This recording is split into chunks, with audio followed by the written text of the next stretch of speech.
Welcome to another movie plot and enjoy the memories.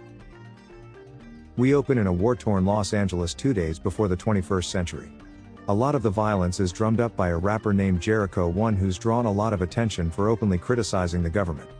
While Santa's getting beaten up outside, Lenny's paying people to put a superconductive quantum interference device on their head.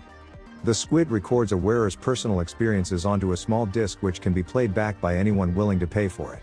It's especially useful for someone wanting to have an affair without any repercussions, so Lenny purchases a playback from Tick. Sometimes it's also used by people wanting to experience illegal activities, like these three goofballs trying to rob a place. They shove everyone in the freezer and empty out the register, but police surround the building, so they flee onto the roof. The person's perspective that Lenny's seeing through, however, is unable to make a rooftop jump, so falls to his death, abruptly ending the feed. He's angry that Tick didn't warn him the host dies, but it's a rare offering because usually death recordings are confiscated by police when they find the squid. Tick got this blood-covered transmitter from the morgue, so Lenny pays him top dollar for the disc, which is about $1,000. He then meets with a potential client who's never wire-tripped because it's illegal to buy or sell for civilians. The technology was developed by law enforcement for evidence gathering, which is how Lenny brought it to the black market because he was once a cop. This Santa Claus of the subconscious nearly has the guy convinced to buy his product when a cop appears to arrest Lenny and scares him away. Max turns out to just be Lenny's friend from his days working in Vice, so they share a drink while they catch up on old times. Meanwhile, at a subway station, one of Lenny's clients, Iris, is being chased by two police officers with no intention of taking the witness alive. She barely manages to board a subway car before the doors shut, so Officer Steckler smashes the window and grabs her hair. It turns out to just be a wig allowing Iris to escape, but Officer Engelman finds a squid, meaning that whatever she witnessed was recorded. She searches for Lenny but isn't able to get a hold of him because he's at the bar when the news says that Jeriko 1 has been found murdered. His agent Philo Gant blames it on the lack of security when Iris shows up outside the bar and drops a playback disc into Lenny's car. She finds him inside and tells him that Lenny's former lover Faith is in trouble, but is scared away by the police before explaining anything else. Noticing his car being towed by an aggressive driver, Lenny offers his Rolex in exchange, but the guy just takes his watch and the car too. Lenny just puts another one on from his case of bartered goods, then calls his friend Mace to come by and pick him up in her limousine. She needs to pick up a rich client, so Lenny pretends to be security and rides in the backseat, much to Mace's disdain. She hates him dealing the technology associated with jacking in, so when Lenny sells the man a squid disc, she throws him out of the car. LA is that dangerous at night that Lenny jumps on the hood as they fly down the highway until Mace relents and lets him back inside. Lenny convinces the client that he wants to go to Philo's club because his ex-girlfriend Faith is there and he wants to warn her about what Iris said. She's a singer and Philo's girlfriend, so refuses to take Lenny seriously and has him ejected from the club. He breaks back in just to collect a memory disc that was left for him with the DJ techs and leaves the double amputee with a recording of someone jogging down the beach. Lenny runs into Max on his way out, who's been hired by Philo to keep an eye on his girlfriend, so he tells him to keep her safe. The same security guard throws him out again, which means that even after accepting a Rolex watch, a beating is in order. Mace shows up to pick her client up, but Lenny jumps in, so she gives him a lift home while he watches the disc in the back seat.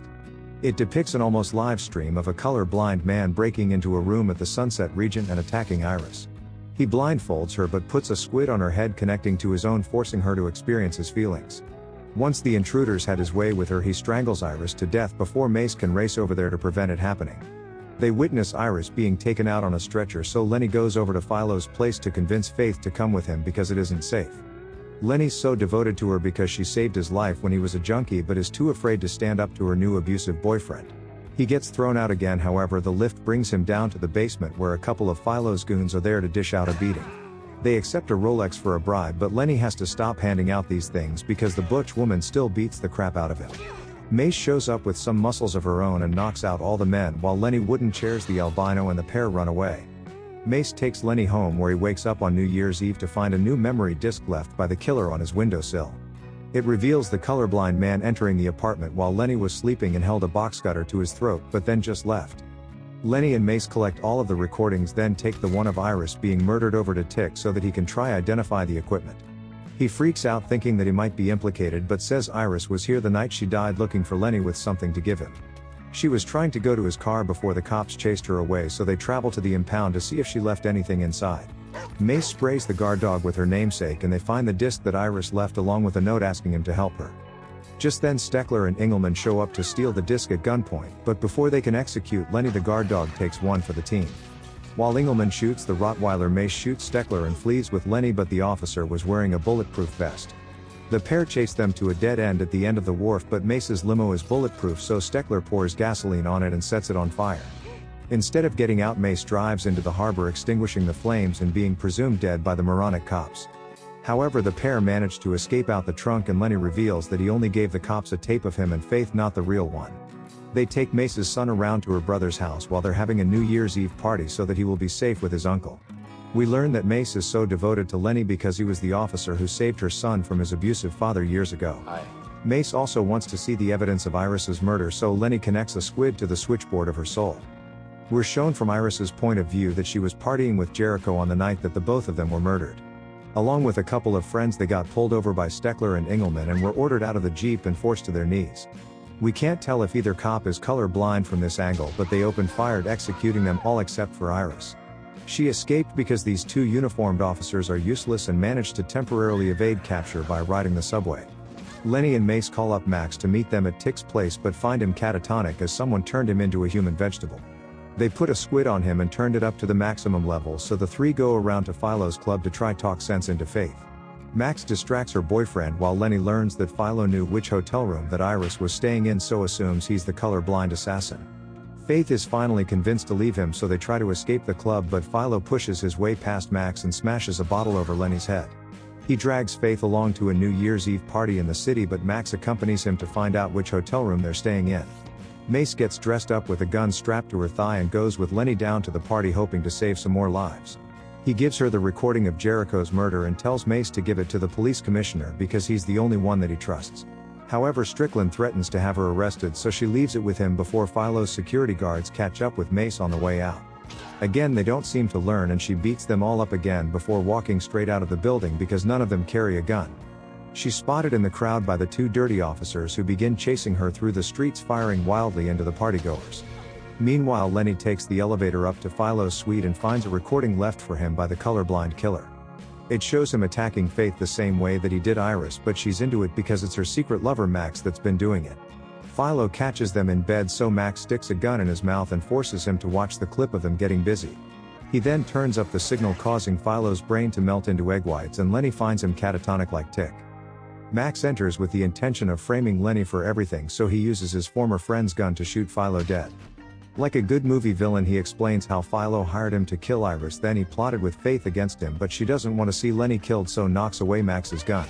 The two guys struggle while Faith pulls on Max from the sidelines until removing his wig, revealing the squid underneath and their evidence. They just need to get that to the police without dying, but Max stabs Lenny in the back with a knife and tackles him through the balcony window. Trying to push him over the railing, Lenny gives Max the old reversal hip throw where he hangs there over the street by Lenny's tie. That's a lot of weight on his neck, so Lenny removes the knife from his back and cuts it, causing his old friend to plummet to his death. Lenny doesn't even say something to Faith, just walks off to find Mace, who's still being chased around by the cops. They shoot like a dozen random people before Mace sneaks up behind them through the crowd and knocks down Steckler. She uses his taser to subdue Engelman before handcuffing them together just when police show up. To see a black woman pointing a gun at two white police officers in a movie made only 3 years after the Rodney King beating. So naturally Mace complies with everything the police say, but they still beat on her until one of the brazen crowd jumps in. It turns into a full-blown riot with hundreds of people involved until Strickland shows up with more officers and forces everyone back. He then confronts Steckler, who claims that Mace assaulted them first, but Strickland has already seen the incriminating memory. With both under arrest for murder, a distraught Engelman takes a gun and ends his life rather than face the consequences. A blood-soaked Steckler, however, drags his partner's body towards Mace and Lenny, but before he shoots them is gunned down by the police. Lenny drops as if he was shot as well, but he's just experiencing blood loss from the knife and should really get to a hospital. Faith is arrested for her part in assisting Max while the clock strikes midnight and everyone, including Lenny and Mace, kiss. And the movie ends. It's over!